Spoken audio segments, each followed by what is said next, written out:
Всем привет! Меня зовут Наталья, добро пожаловать на мой канал. Коллекция для осеннего отпуска на берегу холодного моря. Так, вкратце, мне бы хотелось описать новую линейку образов дома Шанель осень-зима 2024-2025, представленную брендом на неделе моды в Париже. Во время показа креативный директор Virginie Viard предложила всем гостям модного шоу на время покинуть столицу и совершить путешествие в Нормандию, в удивительный город Девиль на побережье Ла-Манша. Не в буквальном смысле, конечно, а в воображении. Престижный морской курорт был построен еще в XIX веке специально для того, чтобы парижская знать обрела персональное место для отдыха, где можно было бы принимать морские воздушные ванны, не особенно страдая от солнца, и демонстрировать при этом свое богатство, не боясь показаться бестактным. Прогулки по пляжу вдоль кромки воды всегда были в этом месте светским развлечением. А вот купание в море считалось неприличным. Негласное правило впервые было нарушено Коко Шанель. Именно она и ее друг первыми совершили героический заплыв, о котором после писали в газетах. Еще Девиль стал тем знаковым городом, где началась история дома Шанель.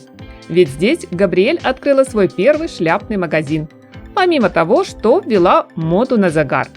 Тельняшка, твид, джерси, Девиль стал тем местом, где родился простой и смелый, ставший культовым стиль Шанель. Коко создает здесь свою первую коллекцию спортивной одежды, используя ткань, из которой тогда шили мужское нижнее белье. Коллекция на то время оказалась настоящей революцией в мире моды, изменившей отношение женщин к себе и своему телу. И вот сегодня Virginie Viard решила обратиться к тем далеким 20-м прошлого века, когда все только начиналось. Для сценографии шоу организаторы попытались воссоздать в качестве подиума знаменитую набережную с дощатым покрытием, а на огромных экранах мелькали пейзажи курортного города с его прекрасными рассветами и закатами. Отсюда неудивительно, что для символической связи с модными образами тех лет в нынешних элегантных женственных луках появились роскошные шляпы от солнца с загнутыми назад полями. Да, возможно, столь эффектный головной убор смотрелся бы более уместно с купальником, но у нас сейчас совсем другая история. Согласно теме коллекции, модели вышли на променад в довольно прохладный осенний день, когда легкая летняя романтика позади и от сырого ветра уже приходится укутываться в твидовое пальто или трикотажный кардиган, брючные костюмы, похожие на уютные домашние пижамы, теплые дубленки и свитеры, вспоминая азы многослойности. А вот кепи с козырьком, однотонные либо в клетку, кто-то даже назвал головными уборами для гопников, отмечая, что как-то не сильно они вяжутся с буржуазным шиком курорта. Однако, на мой взгляд, кепи, напротив, добавляют в образы задорную нотку дерзости, непринужденности, запросто объединяют в одном аутфите разные эпохи – 20-е, 70-е, нулевые. И в этом тоже есть свое очарование Шанель. Цветовая палитра модных нарядов повторяла оттенки живописных улиц Девиля, всю природную красоту исторического места и постоянно меняющего краски неба.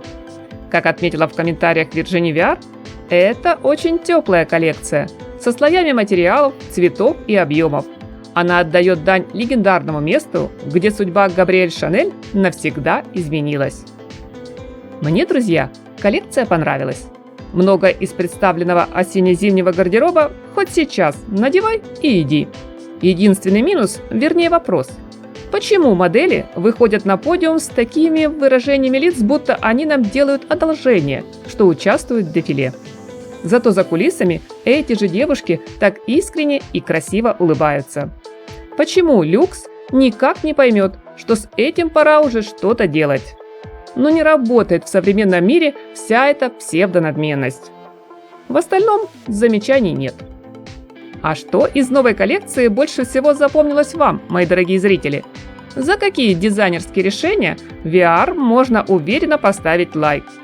С интересом жду обсуждения модных новинок от бренда Шанель в комментариях. Не забудьте поделиться этим видео с друзьями и подписаться на мой канал, если вы все еще не подписаны.